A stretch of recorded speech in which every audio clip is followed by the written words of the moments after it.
Welcome to the Something to Think About podcast, where we take a closer look at what the Bible says about common questions. I am Andre Palmer. All right, welcome back.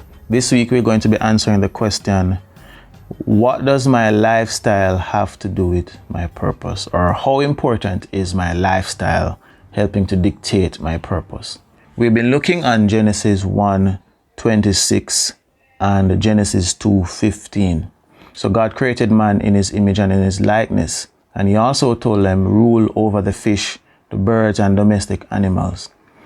Then he placed man in the Garden of Eden, and he told him to farm the land and to watch over it. So that's the foundation of God's original design for man. We also last week looked on the three components that makes up a purpose-driven life. Right lifestyle, right location, and the right work. This week we're going to look on lifestyle a bit. We're going to go into a deeper understanding in terms of what are the components that makes up a purpose-driven lifestyle. The goal of all of this is to build godly communities. So God's original plan is to build godly communities through us as human beings. So he started with Adam, then later down he gave Eve to Adam. And what does this godly lifestyle means is that he wants us to reflect his glory, his image. So God's image is supposed to be a mirror through us as human beings. And that's where godly lifestyle starts. Understanding God's character and how is it that we should reflect him. It goes down to several components. And the first one is that what is the instructions that you are supposed to be doing? Meaning that you're called to do something, but before you reach to the action part, how is it that you're supposed to process that information, or the magnitude of where do you fit in God's original plan? And fitting into that plan, meaning that you're supposed to have an idea of what you're supposed to be doing and how to actually do the work itself. And in doing the work now, your choices comes into play. What are the measuring sticks that you use to make choices? What are the principles that you live your life by? How do you guide your decisions going forward when you're faced with a problem? How do you actually go about deciphering whether to do that thing or not? And when it comes down to lifestyle, it means that how you eat, your relationships, and also boundaries. So those are the three components that are very important when it comes down to lifestyle. Taking care of your body, taking care of your spirit, taking care of your mind, and also the relationships that you have. Because God didn't make us to be isolated. How do you work well with others? And the first place that you work well, that you interact with people, is at home. How healthy are your relationships? What is the issues that what are the things that are holding you back to have a fruitful relationship? And if we're thinking about relationship, it brings a better understanding of love. We talked about love in past episodes last year. Did a very extensive study on it, but there are 15 components that can be found in 1 Corinthians 13 verses 4-8. What it really boils down is how you treat others, how you respond to conflict, and what sustains those relationships. And those are the three components that makes up the love category.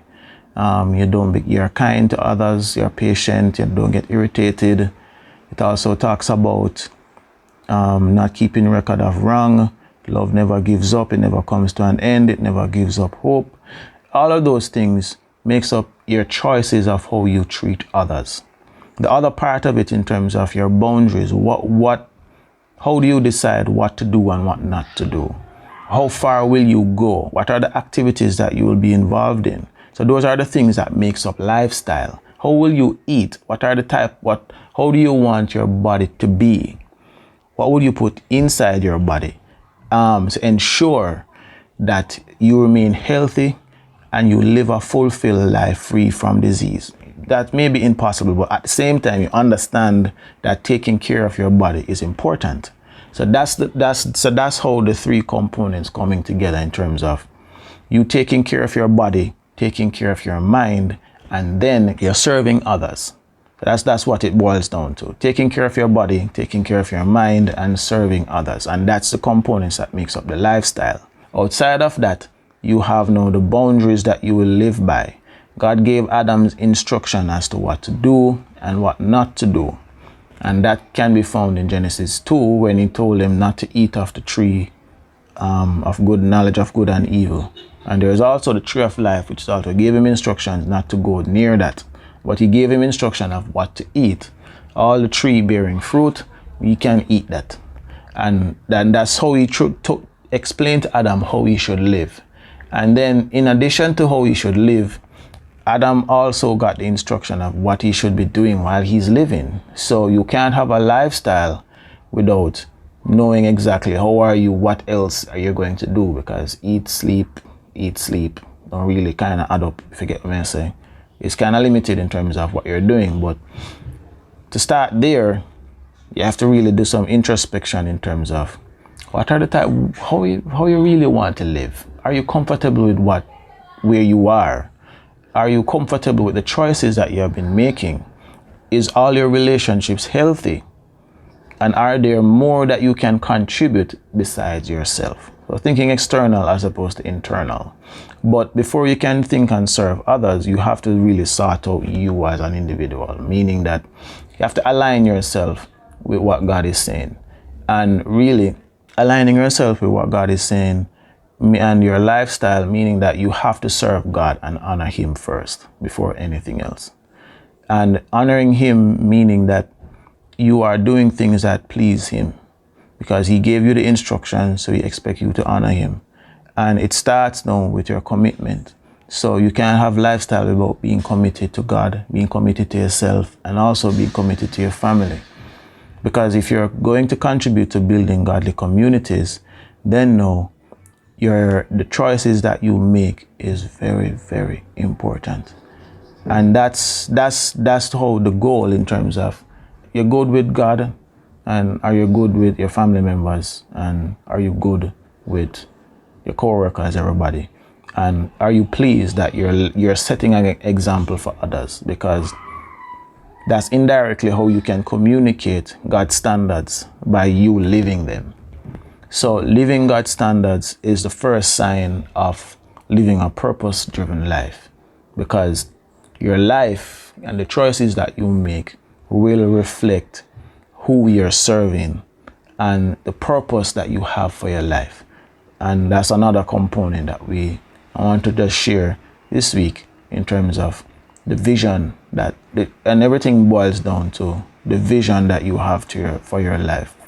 Are you going where you're supposed to be going? Meaning that you have a plan, a vision statement, a vision board, a vision statement, a mission, an objective, and core values that will help to guide your life going forward. That will serve now as a mark and a blueprint as to the choices you make or the type of work that you choose to do.